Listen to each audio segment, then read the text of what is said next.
আমি তোমার ঠোঁটে কিস করব। কথাটা শুনে আমি রীতিমতো চেয়ারে বসে থেকে থতমত খেয়ে পড়ে যাই। কথাটা আমার এখনো হজম হয়নি। এই মুহূর্তে রাত্রি বই পড়তে পড়তে কথাটা বলল। আমি নিজেকে সামলে উঠে চেয়ারে বসে রাত্রির দিকে ঘুরে অবাক দৃষ্টিতে তাকাই। কি বললি তুই? তুমি শুনতে পাওনি? না, আবার বল। আমি বললাম, আমি তোমার ঠোঁটে কিস করব। এসব বাজে কথা কোথা থেকে শিখেছিস বলতো? কেন স্কুলে আমার বান্ধবীরা বলে ঠোঁটে কিস খেলে নাকি অন্যরকম অনুভূতি পাওয়া যায়, তাই তারা তাদের বয়ফ্রেন্ডকে কিস করেছে। আমার তো বয়ফ্রেন্ড নেই, তাই তোমার থেকে চাইলাম। কথাটা শুনে আমি মাথায় হাত দেই। কিছু খুঁজে না পেয়ে কথাটা ঘুরিয়ে অন্য কথাতে নিয়ে যেতে চেষ্টা করি। তোর না কাল পরীক্ষা, এসব বাদ দিয়ে পড়ো। আর একবার এসব বললে আমি ফুফুন্নিকে সব বলে দিব। রাত্রি আর কোনো কথা না বলে চুপচাপ মন খারাপ করে পড়ায় মনোযোগ দেয়।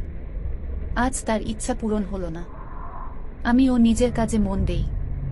পরিচয়টা দিয়ে দিই, আমি সোহান। অনার্স প্রথম বর্ষে পড়ি, বাবা মায়ের একমাত্র আদরের ছেলে। আর যার সাথে কথা বলছিলাম সে রাত্রি আমার ফুফাতো বোন। ক্লাস 1-0 পড়ে, কিন্তু বয়সে বড় হলেও বুদ্ধিতে একদম ছোটই আছে। যা দিয়ে গল্পে ফেরা যাক। রাতের খাবার খেয়ে দিয়ে শুয়ে ফোন টিপছিলাম, এমন সময় আবার রাত্রি ঘরে আসলো। আমি ফোন ছেড়ে উঠে বসলাম। রাত্রি এসে আমার পাশে বসে আমার দিকে ড্যাব ড্যাব করে তাকিয়ে থেকে আবার উঠে চলে গেল। আমি বোকার মতো চেয়ে থাকলাম শুধু। এটা কি হলো?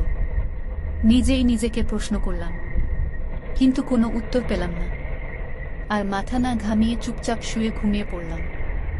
সকালে ঘুম থেকে উঠে খেয়ে দেয়ে রাত্রিকে তার স্কুলে নামিয়ে দিয়ে আমি কলেজে চলে গেলাম। রাত্রি ক্লাসে ঢুকতেই নীলা ওর দিকে আসে। কিরে, একা এলি? না, ভাইয়া দিয়ে গিয়েছে।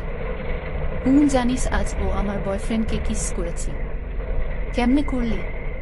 সবাই যেভাবে করে। আমি তো পারি না। একটা বয়ফ্রেন্ড জোগাড় কর, তাইলেই পারবি। ধুর, ওসব প্রেম আমি করতে পারবো না। তাহলে কি করবি? ভাইয়াকে কিস করব। সোহান, ভাইয়াকে কিস করবি? হ্যাঁ। উনি যা রাগী মানুষ, সাবধানে থাকিস। প্রচুর ভয় করে আমার, কিন্তু আমি কিস করেই ছাড়বো, দেখিস তোকে এসে বলবো। আচ্ছা বলিস। অন্যদিকে ক্যাম্পাসে বসে রনির সাথে আড্ডা দিচ্ছি, এমন সময় রাহা এসে আমার পাশে বসে নেকা কান্না জুড়ে দিল। আমি আর রনি অবাক হয়ে রাহাকে থামালাম। কিরে, কান্না কর স্কিল্লায়? আমার 3-7 নাম্বার বয়ফ্রেন্ড আমারে ছ্যাঁকা দিয়ে চলে গেছে। রাহার কথা শুনে বেচারা রনি তো জ্ঞান হারিয়ে বসে আছে। মাঝখানে আমি এখন কাকে সামলাবো? কোনো মতে রাহাকে শান্ত করিয়ে একটু পানি এনে রনির মুখে মারতেই রনি লাফিয়ে উঠে একটু আশেপাশে তাকিয়ে রাহার পা ধরে সালাম করে নেয়। কুত্তা, আমারে সালাম কেন করলি? আমারে মাফ কইরা দে মা, আমি তোরে চিনবার পারি নাই। কেন? তুই যত নাম্বার বয়ফ্রেন্ড বানাইছস আমি অত নাম্বার অঙ্কেও পাই নাই। তবে রে দাঁড়া তুই। রনিরে তাড়া করলো রাহা, আমি চুপচাপ বসে হাসছি। এমন সময় রনি ঘুরে ফিরে আমার দিকে দৌড়ে আসে, পিছে রাহাও থাকে। রাহা দৌড়াতে দৌড়াতে আমার কাছে আসতেই হোঁচট খেয়ে আমার গায়ের উপর পড়ে যায়। রাহা আমার চোখের দিকে তাকিয়ে আছে, আমিও রাহার দিকে তাকিয়ে আছি, রাহাও অপলক দৃষ্টিতে আমার দিকে তাকিয়ে আছে। এমন সময় রনি সাইড থেকে একটু গলা ছেড়ে কাশি দিতেই দুজন ঠিক হয়ে উঠে বসি। রাহা তো রনিকে গালি দিতে দিতে চলে যায়, আমি ক্লাসের দিকে যেতে থাকি রনির রাতে। মাম্মা ভালোই তো। কি? সেই মানাবে। খবরদার না, যা ভাবছিস মাথা থেকে ছেড়ে ফেলবি কিন্তু। কলেজ শেষ করে বাসায় এসে টিভি দেখছিলাম, এমন সময় দেখি আম্মুর সাথে রাত্রি এলো। আমি বসে বসে ইংলিশ গানগুলো দেখছিলাম। এমন সময় রাত্রি এসে আমার পাশে বসল। আমি একটু নড়েচড়ে বসলাম, কেননা ওর হাব ভাব আমার ঠিক লাগছে না একদমই। আমি টিভি দেখে আর চোখে ওর দিকে তাকিয়ে দেখি ও আমার ঠোঁটের দিকে তাকিয়ে আছে। আমি আবার টিভিতে মনোযোগ দিলাম। হঠাৎ ইংরেজি গানে একটা কিস এর সিন আসতেই রাত্রি আরও মনোযোগ দিয়ে দেখতে লাগলো। আমি তাড়াহুড়ো করে উঠে টিভি বন্ধ করে রুমে এসে ঘুমিয়ে পড়লাম। ঘুমিয়ে আছি এমন সময় মনে হলো কেউ আমার পেটে বসে আমার ঠোঁট দুটো নিজের দখলে নিয়ে নিয়েছে। আমার বুঝতে বাকি রইল না কি এটা। চোখ খুলতেই আম্মু চলে এলো। ঘুমিয়ে আছি এমন সময় মনে হলো কেউ আমার পেটে বসে আমার ঠোঁট দুটো নিজের দখলে নিয়ে নিয়েছে। আমার বুঝতে বাকি রইল না কি এটা। চোখ খুলতেই আম্মু চলে এলো। ভাগ্যিস আম্মু আসার একটু আগে রাত্রি আমায় ছেড়ে দেয়, নয়তো অবস্থা খারাপ হয়ে যেত। কিরে, তোর ঘুম হয়নি কেন? কি হয়েছে? এক জায়গায় যেতে হবে তো। আমি যাব না। আমি রাত্রি, তোর আব্বু সবাই যাচ্ছি, তুই বাসায় বসে কি করবি? যাবেটা কোথায়? তোর ফুফুমির বাসায়, মানে রাত্রির আম্মুর ওখানে। আমি কথাটা শুনে একটু খুশি হলাম, কেননা আমি ভাবলাম হয়তো আম্মু রাত্রিকে রেখে আসতে যাচ্ছে। কেননা আজকে যা করছে, ভবিষ্যতে কি করবে উপর আলাই ভালো জানে। এর চেয়ে ভালো রেখে আসুক, তবে মন খারাপ হবে, কেননা পিচ্চিটা একদমই পিচ্চি, আমার অনেক খোঁজ নেয়। তাই খুশি হয়েও আবার মন খারাপ করে ফেললাম। কিরে, এই হাসছিস? এই মন খারাপ করলে কি ভাবছিস বলতো? আমরা কেন যাচ্ছি আম্মু ওখানে মন খারাপ করে? তোর ফুফা দেশের বাহির থেকে আজ আসছে, তাই। রাত্রিও চলে যাবে, আরো মন খারাপ করে? না, ও যাবে না। থ্যাংক ইউ আম্মু। আমি তো এটা শুনে খুশিতে লাফাইতে লাগলাম, কিন্তু বুঝতে পারিনি আম্মু কাছে আছে। যখন বুঝতে পারলাম চুপ হয়ে গেলাম। না লাফাইয়া চুপচাপ রেডি হয়ে নে। ঠিক আছে।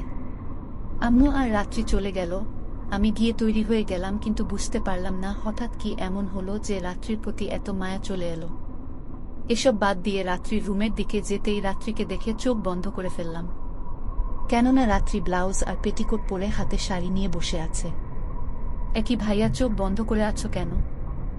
ওর কথা শুনে পুরাই শকর পিচ্চি বলে কি এমনভাবে বলছে যেন এমনভাবে বসে আছে আমি দেখছি তাতে ওর কিছু হয়নি। তুই কি পাগল? কেন? একটা ছেলে তোকে এইভাবে দেখলো আর তোর কিচ্ছু হলো না? মুখ অন্যদিকে ঘুরিয়ে। বাহিরের ছেলে দেখেছে নাকি? তুমি তো আমার ভাইয়া, নইলে কি এমনভাবে থাকতাম নাকি? তাই বলে এমনভাবে থাকবি? মাথায় বুদ্ধি কবে হবে তোর? এত কথা না বলে বলো, শাড়ি পরাতে পারো নাকি? হ্যাঁ পারি। কি হয়েছে? আমারে পরায় দাও। কি ভাইয়া প্লিজ, আমি পারি না। আন্টিও কোথায় যেন গেছে, তাড়াতাড়ি দাও না। কি মুশকিল? একটু ভেবে তারপর চোখে গামছা বেঁধে রাত্রির নীল শাড়িটা পরাতে লাগলাম। যখন শাড়ি পরাতে রাত্রির লাগছিল, রাত্রি আমার ছোঁয়া পেয়ে কেঁপে কেঁপে উঠছিল। অনেক কষ্টে চোখে না দেখে শাড়ি পরিয়ে দিলাম।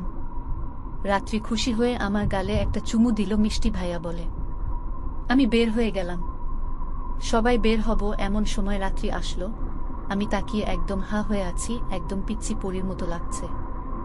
ডাগর ডাগর চোখে, গাঢ় কাজল ঠোঁটে, হালকা লাল লিপস্টিক, কানে ঝুমকো, হাতে কাচের চুড়ি, নীল শাড়ি, সব মিলিয়ে সত্যি অপরূপ লাগছিল। নিজেকে ঠিক করে চললাম ফুফুন্নির বাসায়। সেখান থেকে বেরিয়ে পরের দিন সেখান থেকেই কলেজে গেলাম, কেননা সবাই সেখানেই। ক্যাম্পাসে যেতেই দেখি রাহা বসে আছে একা। কিরে ছ্যাঁকাখোর, একা বসে কি করিস? বিড়ি আছে? তোর কি মনে হয় আমি বিড়িখোর? তো তোর কি মনে হয় আমি ছ্যাঁকাখোর? শালি কথা ধরিস কেন এত?